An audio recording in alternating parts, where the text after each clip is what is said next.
Alors, avec nous pour les 5 dernières minutes, les 5 minutes de la PFA, avec aujourd'hui, quand les jeunes s'engagent pour une mobilité durable, on va parler d'EducEco, la course à la moindre consommation.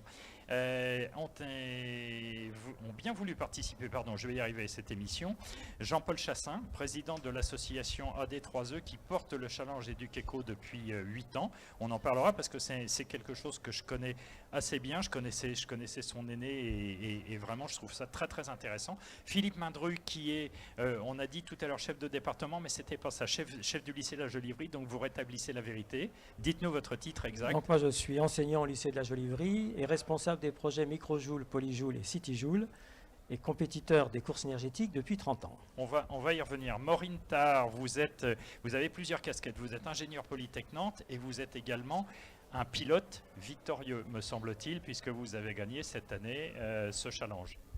C'est ça. D'accord.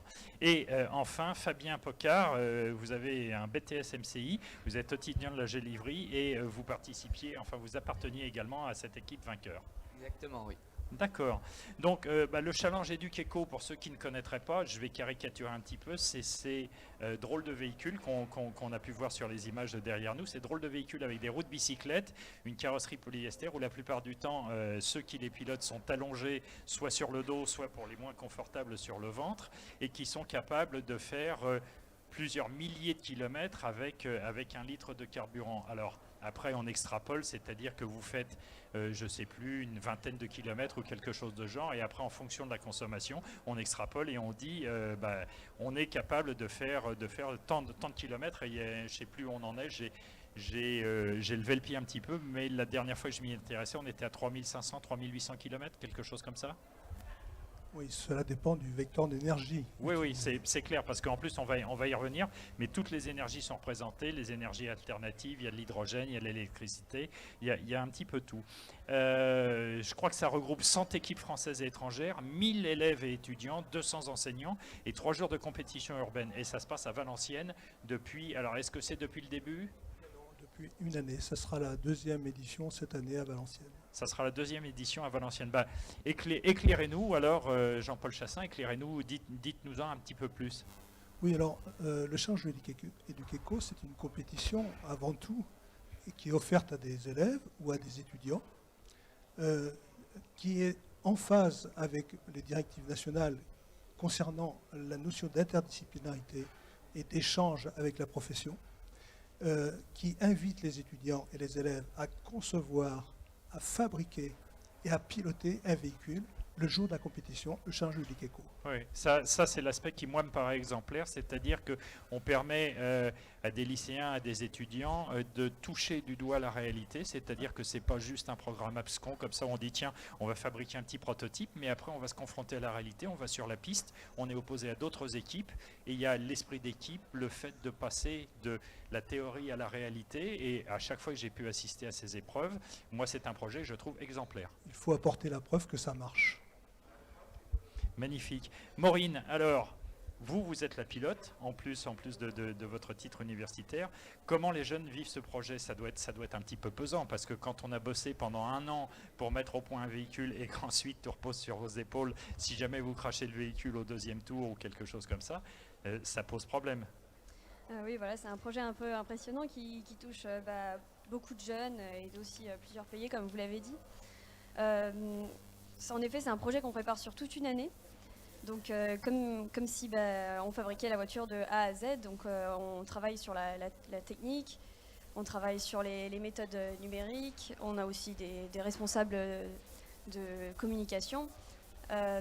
Donc, ça nous permet, à nous les jeunes, d'appréhender la filière automobile, de nous y intéresser et de nous intéresser aussi aux problèmes de demain, donc les problèmes énergétiques. Oui, parce qu'on en parlait tout à l'heure, il y a toutes les énergies alternatives qui sont représentées.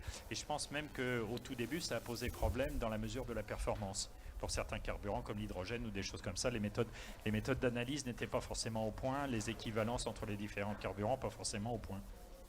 Oui, voilà, c'est assez compliqué souvent de faire le rapprochement entre de l'énergie hydrogène et de l'énergie par combustible.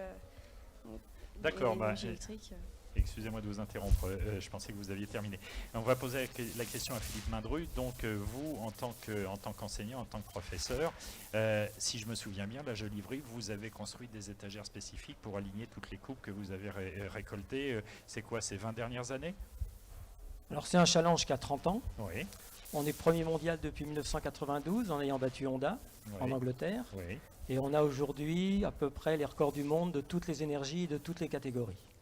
Donc on est vraiment l'équipe référence au niveau monde dans ce genre de compétition. Oui, bah ça fait. De toute façon, la Jolivry, je dirais dans ce type de compétition, la Jolivry, c'est un standard. Aujourd'hui, à la limite, vous pouvez vendre des posters, vous pouvez vendre des t-shirts et toute une panoplie d'objets dérivés. Oui, mais notre cœur de métier, c'est la formation des hommes. J'imagine. Donc on n'est pas au niveau des objets, on est Non, au non. niveau d'une réalité et d'un échange au quotidien et d'une formation au quotidien. J'imagine bien, je vous titille un petit peu, mais effectivement, c'est une réussite exemplaire. Alors en revanche, il y a des jaloux qui disent que vous y consacrez un budget élyséen. Alors le budget, il est à fixe à peu près depuis 30 ans. Oui. Par contre, on peut citer un chiffre? Oui, on a des budgets entre 30 et 40 000 euros par an. D'accord. Par contre, derrière tout ça, il y a la recherche de tous nos partenaires, puisqu'on a à peu près une trentaine de partenaires, D'accord. et que pour arriver à battre des records du monde, pour arriver à des sommets, il faut des petites entreprises, des très grandes entreprises. D'accord. Fabien, vous avez 15 secondes, je suis désolé.